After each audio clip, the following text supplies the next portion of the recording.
Hey guys, I wanted to make a video for you really quickly with just a couple of reminders when you're writing your position essay. Hopefully you have this copy of an example essay that we looked at in class with the highlighting and all the notes on it. This will be super useful for you as you go to draft your essay.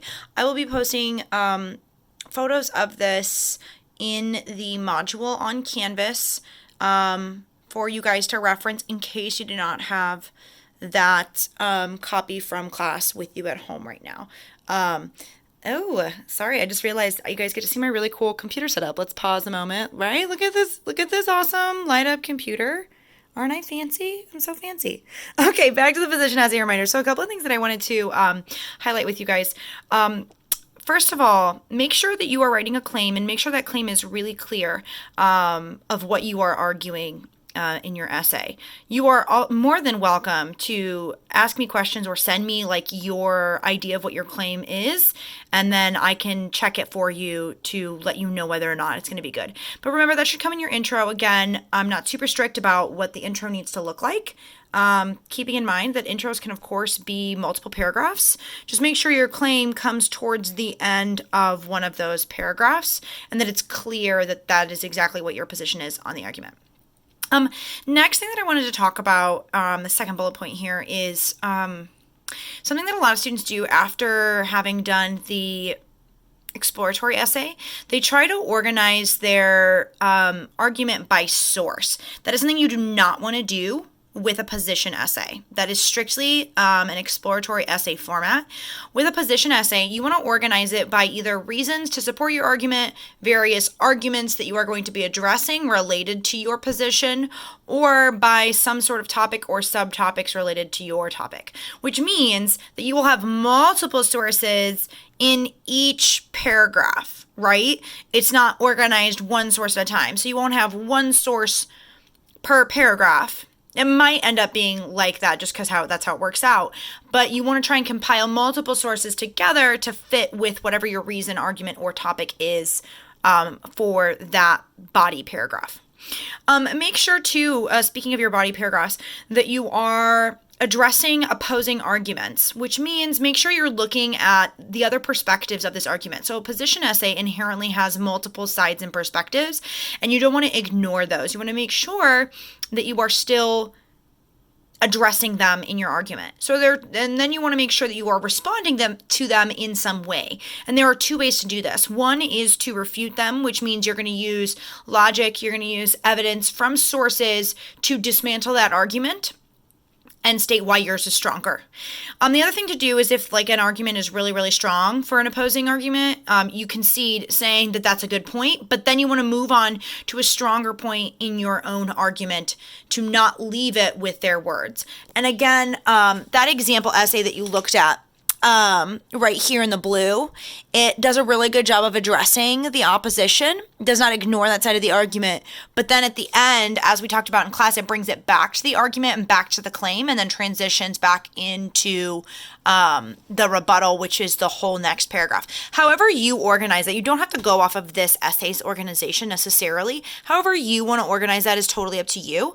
But just make sure that you aren't ignoring the opposite side or the opposing perspectives. The other thing we need to make sure that we remember, ladies and gentlemen, is those proper in-text citations. We don't want to get dinged for plagiarism here and then not get any credit, right? So I made like a little chart here to help you out as a friendly reminder. So with your sources, which many of you should already have, I have given you feedback on your citations. So it should be already organized by the author, either being the first thing in your citation or the title of the article being the first thing. So whatever the first thing is what you put first in the in-text citation. This is something that we are familiar with. So let's take a look at this one over here with the author. A reminder, make sure you have these two things here, right? And this is for strictly online sources. If you are using a print source, the only thing that changes is this here. This becomes page numbers, but I think most of us are using online, so I just wanted to talk about the online stuff. So you put the author's last name first in the parentheses, and then you put the paragraph numbers, making sure you do write it like you see here, this abbreviated version of paragraph. So here's an example. If my author was named Smith, and the information that I got was from paragraphs. I'm summarizing maybe paragraphs 2 through 3. You need to include that. And that's a good thing that I just mentioned, making sure that you are using citations, even if you're just summarizing. It's not your original idea, so you still need to have that citation there, okay? Now, moving over here, because I know many of us, our sources do not have authors. So what do I do then? Here's what you do. Since the title of the article is the first thing that should be listed in your citation, right, on your works cited page, that is what you include first in the actual parentheses. Okay, and then just like with the other one, you use the paragraph numbers afterward, making sure you have that abbreviation, PAR, to show what paragraph that information came from. So for example, if my topic, or excuse me, my title of the article doesn't have an author, but it's called cyberbullying, I would put the title of the article noting that it's in parentheses here, right? Because we always put titles of the article in parentheses in MLA format. So we put it in quotation marks, paragraph 17, which is where I found the information, right? Period on the outside.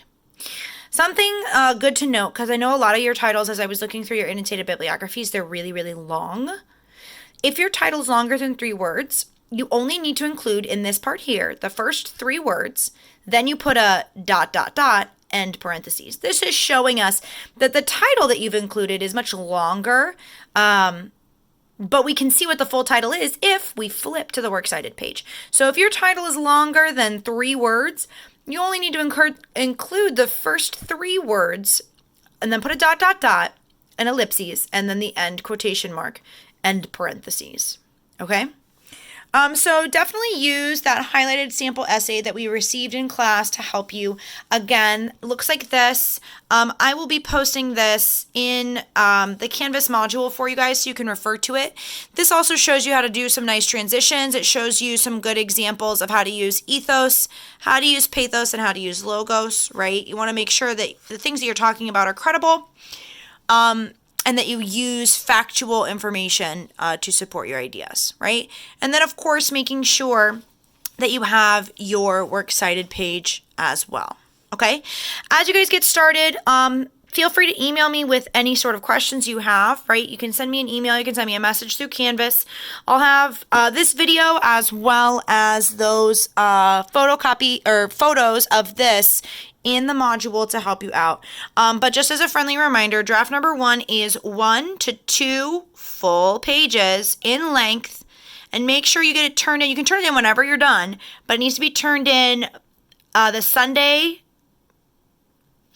last Sunday of spring break. So you can see here on your schedule here, right? The due date here, I'm on Canvas, your calendar. It is not due until Sunday, March 29th at 11 p.m. And then when we log in again on Monday, you should have already turned it in by then so that we're ready to do the peer review. We'll talk about what we're going to do with the peer review a little bit later. But hopefully this stuff helps you out when you're getting ready to do your essay. And feel free to watch this video again to help you out as you move through. Good luck, guys. Email me with any questions. Have a good rest of your day and enjoy your spring break.